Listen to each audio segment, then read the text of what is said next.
Welcome to TechX 2026. In this exciting session, we're going to have on superconductivity and the interplay between AI and superconductivity, how superconductivity will power the AI revolution. We just did a really super issue of the Bridge magazine, IEEE-HKN is award-winning magazine on this issue. The Council on Superconductivity was the guest editors and contributed to the issue. We've got 3 exciting articles, and we're so delighted to have one of those authors with us today, Ken Segal, who's of Colgate University, who's really an expert on this superconductivity optoelectrical networks. Do you call it SONE? Or yes, SONE, Superconducting Electrical. Right, so there's an acronym for everything, right? SOEN. And so we're really excited to have you here today to discuss how this is really going to transform AI using superconductors, and exciting topic, and we look forward to your talk. Thank you for joining us. All right, thank you, Nancy. Am I coming through okay? You sound great. We see your slides, so we're good to go. Wonderful. Okay, so I'm really excited with superconductors. My name is Ken Segal. I'm a professor of physics at Colgate University. And for the last year, I've been collaborating with a company called Great Sky AI. And I'll actually be taking a leave from my position at Colgate to work there full time. And what I'm hoping to tell you about today is the role that superconductivity hopefully will play in AI going forward. And I'll tell you about our company and the things that we're planning to do. My talk is kind of based on this article that was in the recent episode of The Bridge. The article is called The Interplay Between the article is called Superconductors and Light Will Transform AI. In this talk, I'm going to focus mostly on superconductors. My background is in superconductivity, and the initial phase of the company will be focusing on superconductivity, but light is absolutely a big part of the plan going forward, and I'll talk a little bit about that as well. Okay, so here's an outline of my talk. What I want to start with is the problems with today's AI, which I think most of us are pretty familiar with. And how we can solve those problems maybe by looking at the brain. Then I'll talk about how we can make AI with superconductors, and in particular superconducting electronics. Then I want to bring in the light aspect of it and talk about connectivity and communication. And I'll end by talking about the company Great Sky and how we think we can really push the limits of, at the limits of physics, we think we can create systems that will be highly intelligent. Okay, so let's start with the problems with today's AI. So as I think many of us are aware, training and running AI takes a lot of time and energy. So this is a Moore's Law style plot where we're putting the amount of time that it takes to train certain AI systems. And this is days of training at 10 to the 15 floating point operations per second. Okay, so this is a huge computer. And, prior to ChatGPT, we were already looking at hundreds of days at training on these big computers. Okay, so this is a big problem going forward and relates to how these systems scale. The power consumption of supercomputers was already becoming a problem. This is the power consumption of the world's most powerful supercomputer for each year. And we're already getting up into the units here are kilowatts. So this would be tens of megawatts already. The electrical consumption of the closest city to Colgate, Utica, New York, is already around this range. Okay, so this is a problem, and we all know about data centers and the problems people are having getting them built. And so if we're going to scale going forward, it's possible we need to start to think about a new direction. Okay, so let's enter the brain.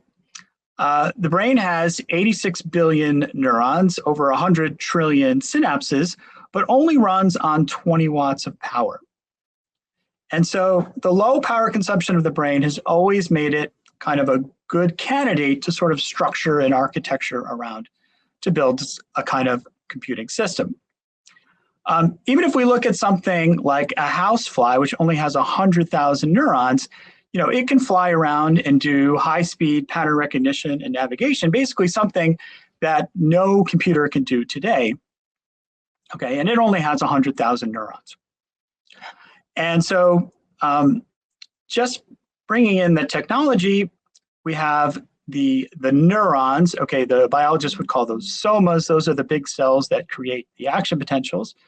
We have the axons that transmit the action potentials to the synapses. Okay, the synapses then create the weighting, and through a system of neurotransmitters, transmit that information to the dendrites. The dendrites then connect to the next downstream soma. Okay, so what are we talking about doing then? So what our goal in transforming AI is to create new hardware that better emulates the brain. So the idea is that instead of using GPUs in data centers, we're actually going to, where the GPUs are running programs, we're going to actually create hardware that itself tries to emulate the brain. Okay, so it's a bit of a switch in paradigm.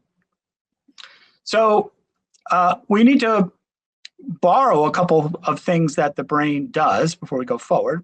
First, the brain computes in an analog fashion. Okay, of course, we all know that computers are digital, but we switched to digital computing a long time ago because of noise, and in the idea that we need to build systems that were sort of resistant to noise. And yet the brain seems to compute in a very, very noisy environment, and that's because it computes in a different way. It uses synaptic weighting and communication. And so we think we can maybe emulate this in a computer kind of system. The brain has a very high level of connectivity and long-range communication. And when we make a system like this, we think we'll end up with a system that is much lower power and that scales much better.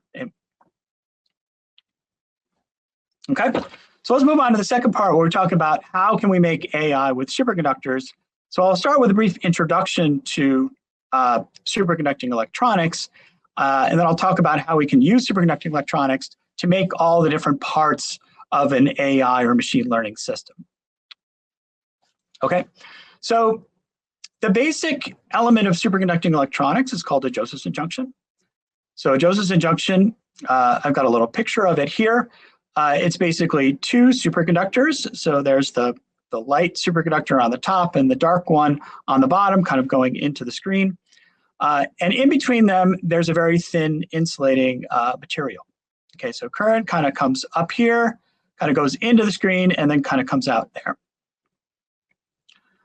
We think about this as just a circuit element. So there's a current that flows through this junction, and there's a voltage that develops across it. Okay, and if we were to plot current versus voltage, this would be DC voltage, we would see an interesting behavior. The system would develop no voltage at low values of current below the critical current, IC. But then once we exceed IC, we would kind of increase first kind of a little bit more abruptly, and then toward a more resistive state up here. Okay, so this kind of already has a built-in thresholding already. Interestingly, in this kind of voltage state, if we were to actually look at very, very fast timescales, we would see a sequence of very, very, very fast pulses. Okay, and each of these pulses have exactly the same area. The area would be H Planck's constant divided by twice the electron charge. That's something called that the flux quantum. Okay, and so it's this series of pulses that actually give us this DC voltage. And these pulses would come faster and faster as we increase the current.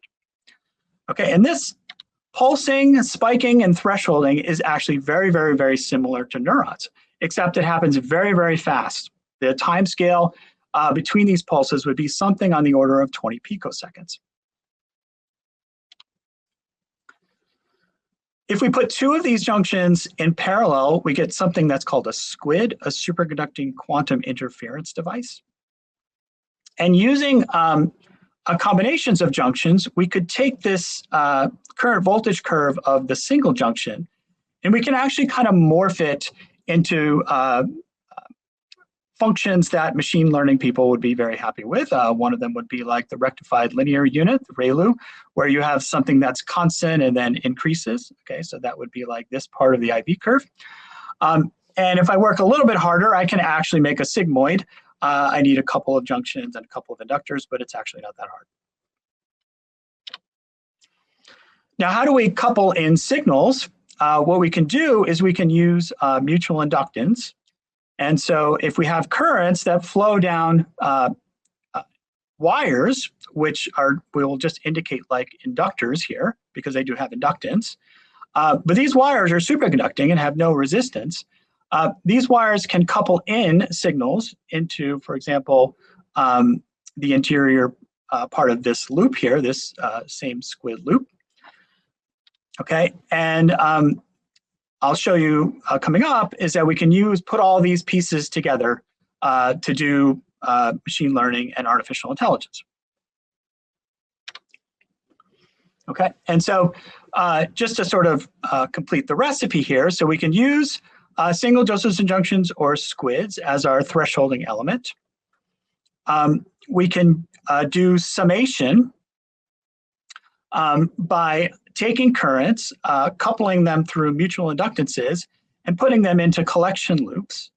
Okay, so you probably remember that when you have changing magnetic fields, you induce eddy currents, which is what's going to happen when this current I1 flows through this inductor. Those eddy currents are going to be set up in this collection loop, but because these wires are now superconducting, these currents will just stay and never decay. And so when we do that with I1 and then I2, these currents will add. And so we're really almost all the way there to the elements that we need to do artificial intelligence from just the simple Josephson junction and using the laws of mutual inductance. The last piece is the weighting, and we've been working on that a little bit. So for weighting, we need to do multiplication. Okay, and we can do that. If I take these two junctions together into a SQUID and I put a flux in the middle, I get an interesting response. I get a kind of quadratic response here for small signals. Okay, so I have and I actually can use either this bottom part or this top part here. Okay, and these quadratic extrema allow me to play a little bit of a neat trick. If I want to multiply two signals, I'll call the two signals, either Ix or phi x. Phi would be the flux, I would be the current. Okay, and I want to multiply them. What I do is I take the sum of the two signals and I put it in one SQUID. I take the difference of the two signals and I put it in a second SQUID. And because of this quadratic response, I can kind of play a neat algebraic trick. I'm going to get that the voltage across one SQUID is going to be like the sum of the two signals.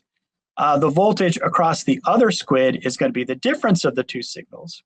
And if I take the difference of those two voltages, which I can do in this circuit here, which is going to flow between these two, I actually get something that's proportional to the product.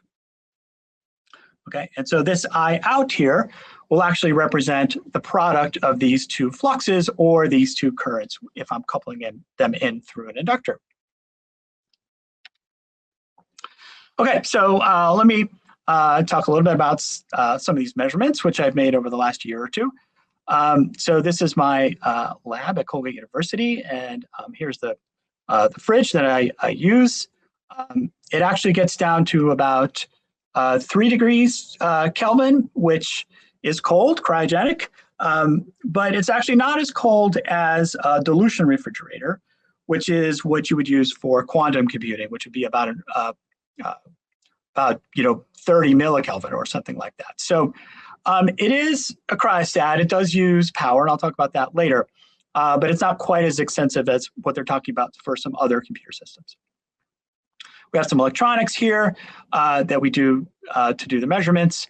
And here is the chip that was made at the company Great Sky, which I'll be talking about a little bit later, and some electronics that we do to do the measurements. Okay, and so here is a slide showing that our multiplier works. Okay, and so we have our input. I'm going to think about the two parts of the multiplier as an input X, which is kind of just a signal that we're propagating through our neural network, and then our weighting signal, which is what I call W. That's why I used X and W on the previous slide. And if we just multiply an X by a weight, it's like we have a line with some value of slope. Okay, and then if we change the weight, we're going to get a different slope. And then if we change the sign of the weight, we'll change, we'll move from a positive slope to a negative slope. Okay, so this would be like ideal multiplier behavior on the left, and this is what our circuit did on the right. So we're very excited about that. We can get very nice multiplier behavior. And if you do a little bit of uncertainty, now, of course, this is analog, right? And so we might want to say, like, how many bits is this equivalent to? And so we can do some uncertainty analysis, kind of like you do with analog to digital converters, and we can sort of quantify that this is giving us somewhere in the range of 3 to 4 bits of precision on this sort of weighting multiplication operation. Okay, so now let's take this multiplier here and our thresholding function, which I'm going to call y, and let's really do one full cell here of a neural network, which is, of course, the basic Lego blocks for building an artificial intelligence system. What we need to do is we need to take a signal x and multiply it by a weight, so that would be x1, w1. A second signal, x2, multiply it by its weight, w2. Sum them all up, so that's x1, w1 plus x2, w2. And then apply the thresholding function, which is this y. That's my rectified linear unit, or my sigma, which I'm going to make with my squid circuit. Okay, so schematically, it will look something like this.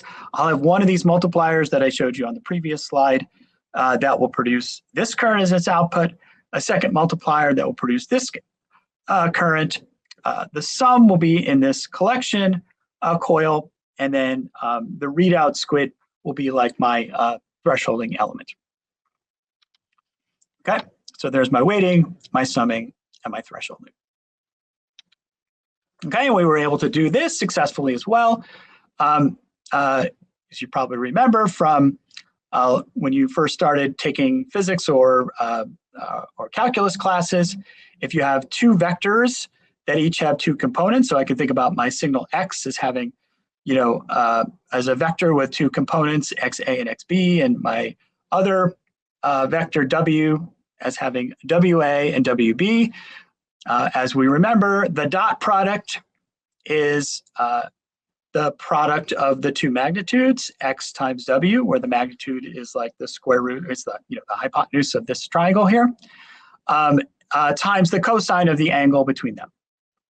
And so we can change the angle here of one of our weight, for example, and we see that our dot product follows exactly. And so this is really great. We've basically now been able to demonstrate that we can do this part of a neural network. Okay, so let's now take a step back and say, okay, well, so what? We can do this with digital electronics. Okay, I know how to do adding. right? Here's an adder. We make it with AND gates, OR gates, and exclusive OR gates. I can, if I want to do 3 or 4 bits of adding, I can string them together. If I combine full adders here in green and half adders in blue, and I add a few peripheral gates here, I can make a multiplier, right? And if I want to do my thresholding, I can make a comparator. Okay, and so here's all the pieces that I need to do that. So why bother? Why would I need to do this analog and this superconducting? Okay, well, let's take a little count of what we need to do this with semiconductors and digital. If you count what you need to do this same operation here that I showed how to do with superconductors, if I do this with 2 bits, it'll take me 159 transistors, and with 4 bits, it'll take me 631 transistors. Okay, and even perhaps more importantly is the number of wires, and I'll tell you why that is in a second. If I count all the wires that have to connect all those transistors, I get either 370 or 1612. Okay, and so the circuit that I showed you that did this operation here with superconductors was only 10 active elements, 10 of these Josephson junctions, and more importantly, 0 resistive wires. Okay, and the reason why I'm kind of harping on this is because transistors are wonderful. Okay, you can shrink them, you can make them low power, you can optimize them to do different things. And of course, what I showed you was a very simple implementation. Of course, NVIDIA is much smarter than that to do their operations. They know how to handle the transistor budget. They know how to make systems that are very efficient. Okay, but the thing that you can't do in a semiconductor implementation is get rid of the wires. Okay, the wires are always going to have resistance. And as your system and your data center gets bigger and bigger, you're just going to have more and more of these wires. And so one of the reasons why superconductors are so energy efficient is because all of your interconnects have no power dissipation. Okay, so that's our basic intro to doing the computation part of AI with superconductivity. And so let me move on to the next part, and let's talk a little bit about connectivity and communication. Okay, so let's talk a little bit about the brain.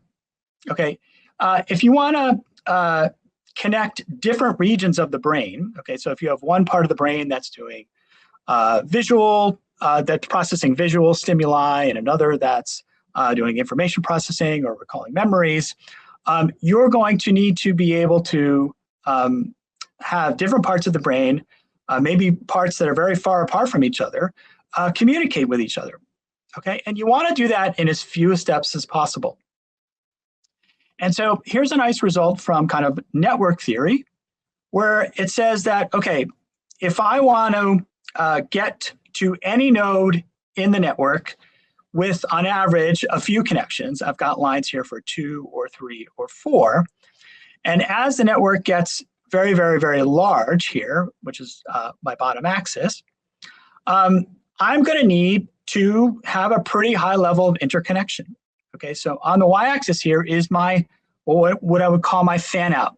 So in other words, how many neurons on average does each neuron need to connect to?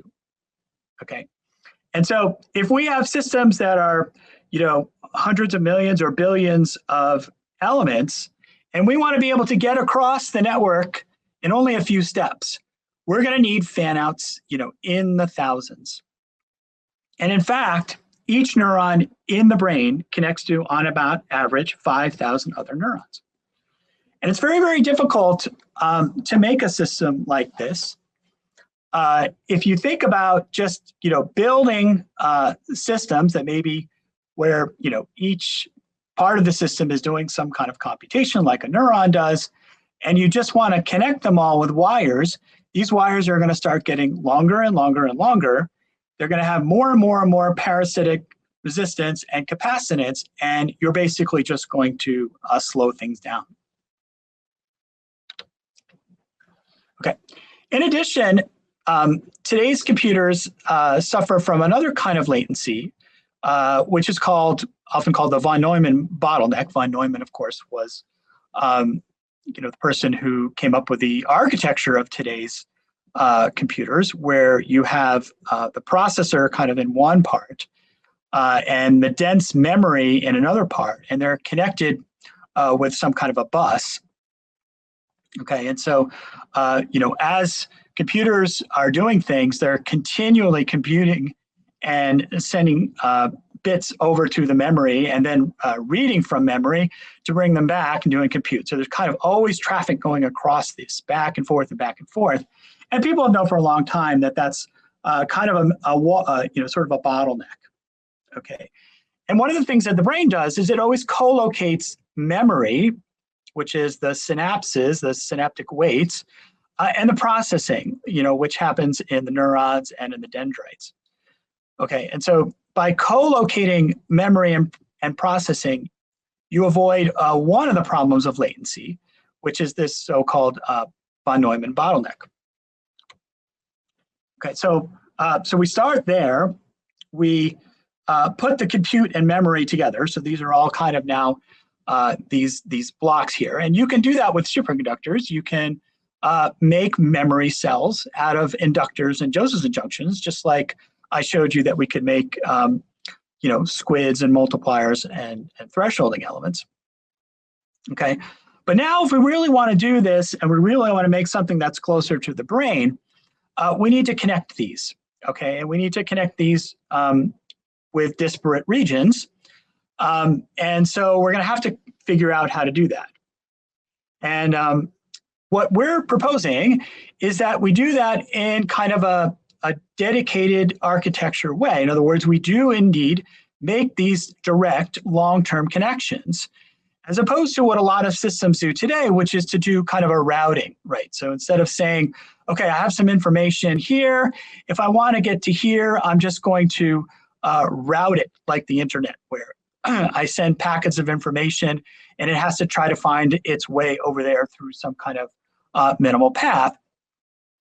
Instead of doing that, I just connect a wire, but this is not actually going to be a wire in our system. As I'll show you in a few slides, this is going to be a photonic waveguide, and we're actually just going to send photons in between these units.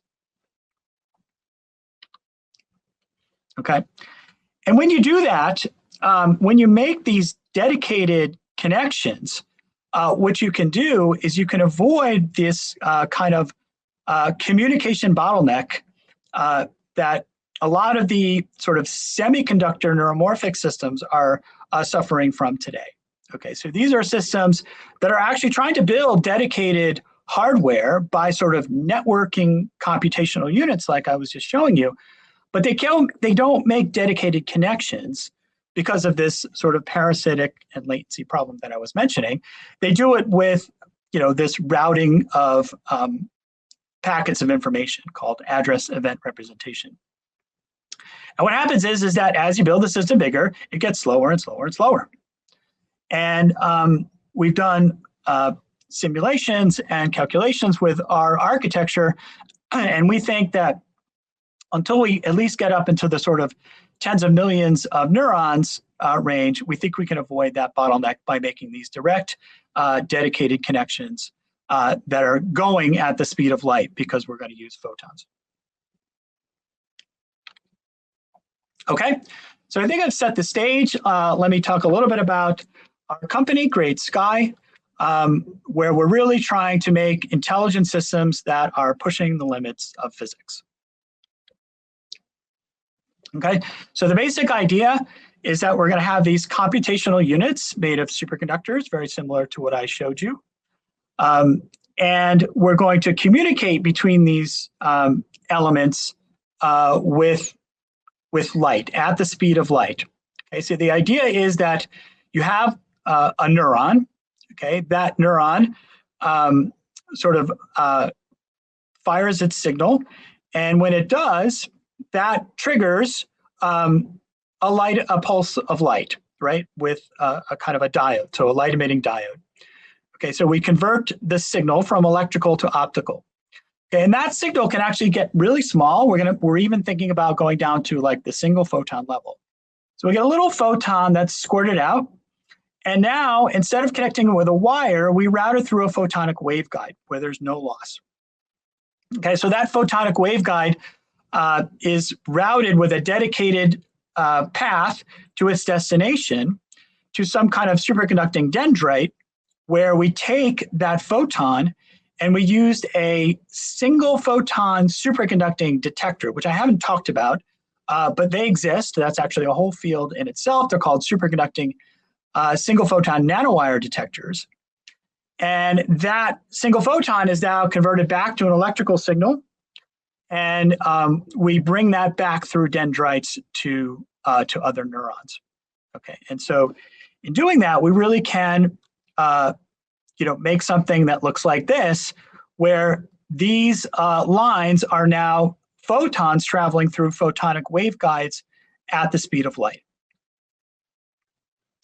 And so when we do that, we really think we can sort of push the limits of physics and make a system that would be able to scale, that would run at very, very low power, and that would be able to function more like the human brain. Okay, and so here's the plan for the company. Our so-called roadmap, and this was talked about in the article. We're now working sort of at the single die level, where we're just looking at superconducting neural networks, sort of simple AI circuits with the sort of thousands of programmable parameters, right? These are your sort of the number of weights that are in your system. That's what I'm calling programmable parameters. And so our first few steps will be to put different chiplets together and then put those together in what's called multi-chip modules. This is something that the superconducting community is doing, where you have different modules that are connected by superconducting wires. This is a big advantage. You can't actually do this in silicon. Because of the superconducting wires, you don't lose speed, you don't increase capacitance, and so you can actually connect many different die without changing physics and without losing bandwidth. So that's a very important step. We'll be able to do that, maybe get up into the 100 million range. And then we're thinking about moving to full wafer scale modules, okay, where we have entire superconducting circuits that are on a single wafer. Okay, and then with these wafers, now we can connect, and these wafers we could have superconducting units that are connected by photonic waveguides on here, and then we can come off this wafer with more photonics. These little strips here are sort of waveguides that would connect separate wafers together, right? So we could connect them horizontally here and vertically here. Okay, and then eventually we get to, this was the picture on the cover of the magazine, where we have sort of optical fibers running in between wafers. Okay, and so with this kind of scaling, then we could reach the kind of data center that could scale size AI system that could run today's AI. Okay, so let me end with a comparison. We're talking about now this increased communications capabilities that we can get by combining superconductors and optics, and then these LEDs and single photon detectors, and then by simply just using superconducting wires to do the computation and doing that in an analog fashion. Let's kind of put that all together and sort of try to compare as best we can apples with apples. So we're going to compare the NVIDIA Grace Blackwell rack-mountable GPU processor, which is the thing that goes into a lot of the data centers that we have running today's AI, with one of these wafer scale SONs,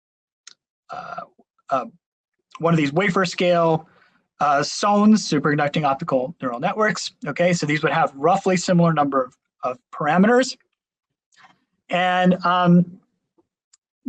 using numbers, and I do want to point out that we have included the cooling of the fridge. This may be one of your questions. I have to plug the fridge into the wall, right? And so doesn't that impact your power budget? Yes, it does, but we know what kind of fridge we're using. We know how much cooling power we need to cool. We know how much heat the electronics are dissipating. So we think we've got that under control.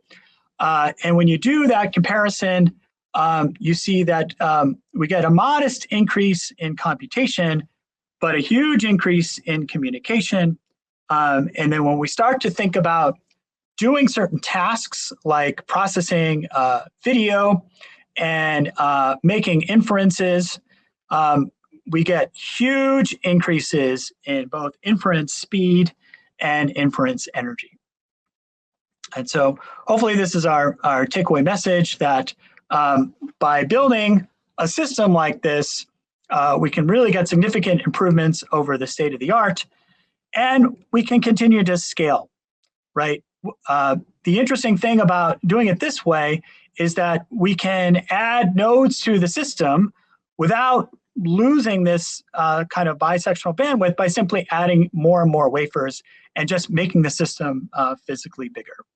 And so you can maybe think about, the kind of exponential scaling that Moore's law has, and kind of recreate it in this kind of way where we can scale by just simply adding more parameters to the system, adding more wafers to the system. That's going to give us more parameters, but in a way that keeps this high level of interconnectivity and communication. Okay, so I think I'll wrap up there. So the conclusions are that following the brain can help us improve AI scaling. Superconductivity can transform AI through the speed and the energy efficiency, and communication with optics, which is allowed by superconductivity, can increase fan out and decrease latency. And so I encourage you to find us online at Great Sky AI. And really happy that I had an opportunity to share this with you today. And I would love to take some questions. I guess I should stop sharing at this point, Nancy? Sure, that'd be great. Thank you. Okay. So Ken, wow. Make our analog brains explode. Yeah, brains go crazy. Really brain overload, too much stuff. But how exciting is this, right? This is really super exciting stuff that we see happening. And, we see, AI and lots of questions around it. So I think that does a lot. So like I said, the Council on Superconductivity and IEEE does a lot of work in this area. I know you're involved, Ken. We put the issue to the bridge there, and in the Expo Center, there's in the Expo Hall, there's a lot of our IEEE technical societies you can go to for more information about things that whatever. But some of the great questions that came in, let me go ahead and ask them. We've got some students and from professionals and people all over the place. What are some of the challenges that come with utilizing AI hardware for AI tasks? What is the degradation like? Or what does the hardware's lifespan look like? Yeah, that's a good question. We don't have a lot of dedicated hardware for AI. There are these neuromorphic systems, which are made from semiconductors. But I think that the big challenge is programming. So when you have a general purpose machine like a CPU or a GPU or a TPU, you can, code your network, you choose your hyperparameters, you can do all your machine learning, and you have the ultimate flexibility and the ultimate, ability to change things and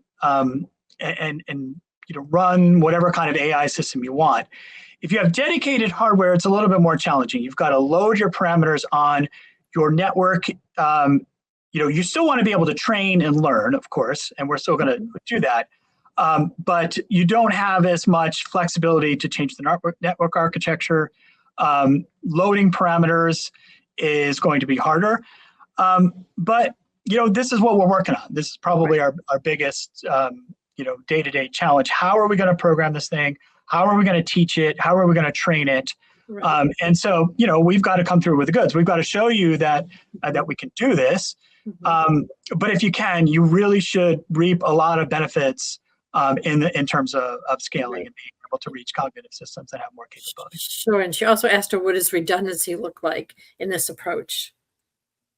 Redundancy in what sense? I guess using hardware for AI tasks. Well, so I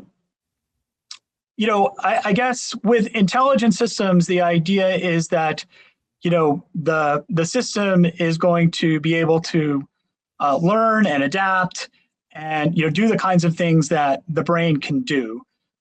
So hopefully redundancy is not necessary. We're going to we're going to train, and we're going to it's not like a digital system where you need to do error correction or anything like that.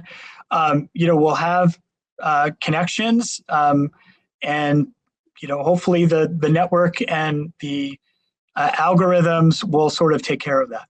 Sure. What is the energy consumption of the optical detectors and the conversion devices? How much space is needed for this device, assuming it's needed at each end of the path?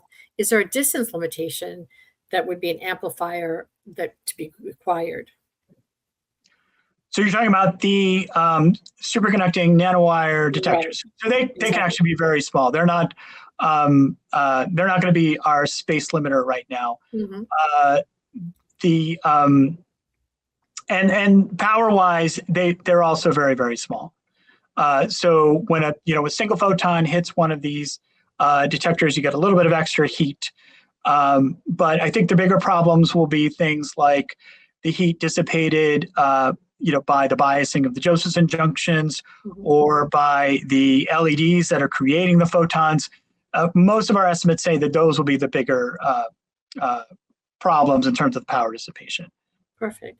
Well, how do the superconducting processors compare with GPUs and AI accelerators in terms of energy efficiency and computational throughput?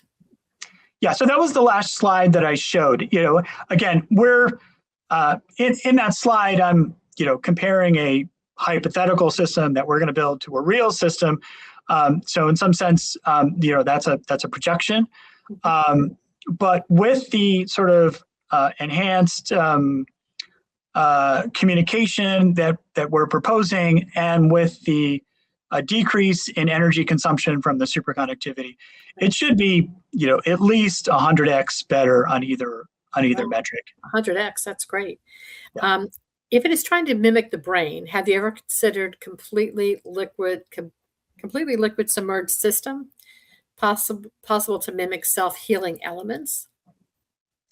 Okay, so the picture that I showed with all of the wafers connected with optical fibers would need to be immersed in helium.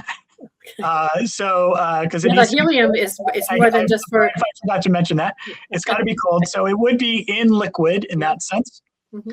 Maybe you would have some kind of system where you would have, helium gas kind of running through there. That's very cold. Yeah. If you were referring to like liquid state machines, was that the? I don't know. It was a question from one of our attendees. So maybe Jennifer, if you can put some. What was the question again? In there. Let's see if can I push this over. It was, is it possible to mimic self-healing elements? So maybe Jennifer can put another question in there. So one other question that came up to keep going, because lots of questions came in. So really interested audience and want to know much more about this. With physics implements weighting and the updating of weight training, what physics implements weighting and the updating of weight during training? Okay. So so if we offline, then you can just program the weights. If you're going to train online, we would be communicating with the superconducting chip with like conventional electronics, like field programmable gate arrays or something like that. And then there are sort of more advanced superconducting circuits to do sort of unsupervised learning that we have ideas how to do them, but I didn't present those. But there are sort of other superconducting electronic circuits that can do the updating of the weights, that can do unsupervised learning. You can find them in the literature. Some of those things have been written about. We're sort of at the earlier stages now. So right now it's more about trying to program and get initial chips to work. But yes, that would be that's it. That's in the plan going forward. And another, I guess, a comment question. This acts like diode characteristics. Diode characteristics. Diode, sorry. Diode characteristics. Sure. The current voltage curve of a Josephson junction kind of looks like a diode in some ways, except the axes are flipped. So in a diode, you increase the voltage and then the current starts to shoot up. In this one, you increase the current and the voltage increases. Wow, okay. And one other question from our PhD students, is there a replacement for helium as the cooling agent? I believe our resources are running low on helium, and not just the children's parties, right? Yeah. Yeah, so we are, the resource that we're running really low on is helium-3. And so it would be the quantum computers that are running on superconductors that really have to worry about that, because in order to make a dilution refrigerator to get the Josephson junctions cold enough to the point where they can act as quantum bits, then you need helium-3. Helium-4 is scarce, but you don't need that much helium-4 to make a closed cycle refrigerator, which is like the refrigerator that I showed. And you don't, we have enough helium for that. Good. So helium-4, helium-4, we're good. Helium-3 is more of a problem. And we don't need that much helium-4 to make the kind of cryostats that we're talking about. Okay, well, we got to think about those critical gases as well as minerals, right, that we need for all of this amazing technology. So one of these other energy questions that came in, what is the energy required to keep superconductors cold? Is it saving running? Is it a savings running energy on super chillers? Yeah. So in the talk I mentioned that we included the cost of the cooling, but I didn't say what that was. So we have a phrase that we like to. It's funny. It's 400 watts per watt. Which let me explain what that means. So if you dissipate a watt, if your chip dissipates a watt of power at the 4 Kelvin cold stage, it will take you about 400 watts of wall power in the refrigerator to remove that 1 watt of power. Okay, so we're always kind of operating at this factor of 400. I mean, if you know the fridge that you're using, you can be more nuanced. That 400 is kind of our rule of thumb. I see. So yes. So the intrinsic power dissipation is even lower. So the factor of 100 comes after we have already taken out that factor of 400. I see. So including the cooling still leaves us with a factor of several hundred improvement in energy dissipation. Wow. And have hydrogels been considered? Hydrogels. HYDROGELS. Hydrogels been considered? That's one of the questions in the chat. Yeah, I think this and the liquid question are more about like different kinds of neuromorphic systems. Those are certainly very interesting things. There are startups that are looking in those directions. That's not something that we're pursuing. I see. And, so a lot of times we talk about the interdisciplinary of all of these courses that students are taking and opportunities and careers. So where do you see this going? What advice can you give for either the students or the young adults out there that are looking at different career opportunities and where they're going? What kind of career advice can you give to someone? So we're looking at the exciting things happening in these areas of technology. Yeah, I mean, I'm still a big fan of the basic fundamental physics, math, and electrical engineering, electronics. I think a foundation in those areas is absolutely what you need. My career has been in superconductivity, and superconductivity itself is kind of very interdisciplinary. It draws from different areas of physics. It uses quantum mechanics, electricity, magnetism, thermodynamics. when you study neural networks and machine learning, you need to know a lot of certainly calculus and differential equations. When you're talking about the dynamics of neural networks and connections, those are systems of ODEs. So nonlinear dynamics and chaos, those kinds of classes are certainly very good. Basic electronics, of course, understanding Ohm's law and Kirchhoff's voltage law and all those kinds of things, super important. Basic digital electronics, I mean, you need to know like what you're comparing to and how digital systems work, right? How does a computer work? A lot of those things, I've had to learn on the fly because my background was more in sort of straight physics and applied physics. Mm-hmm. And so it is a very exciting interdisciplinary area. You will have to learn a lot on the fly for sure. But if you have a good foundation in all those different areas that I mentioned, you should be okay. I think that's exciting news for a lot of the people that are watching this and the students that are in school today and people that are looking to upskill at the different opportunities there are. And I mean, exciting jobs that will be available and really the ability to discover these technologies that really will be transformative for how we compute and how we solve some of these world's problems. So real exciting stuff. We're really grateful to you for joining us today. And thank you so much for sharing all your expertise. Like I said, there's we put the bridge in there so you can read the article, the other articles associated with it. And please check out some of our IEEE technical societies, councils. So much great information available in the platform over in the Expo Center and in IEEE and in at Kapanu. So thank you so much, Ken, for joining us today. We really value your time and your sharing of your expertise. Thank you so much. I enjoyed it.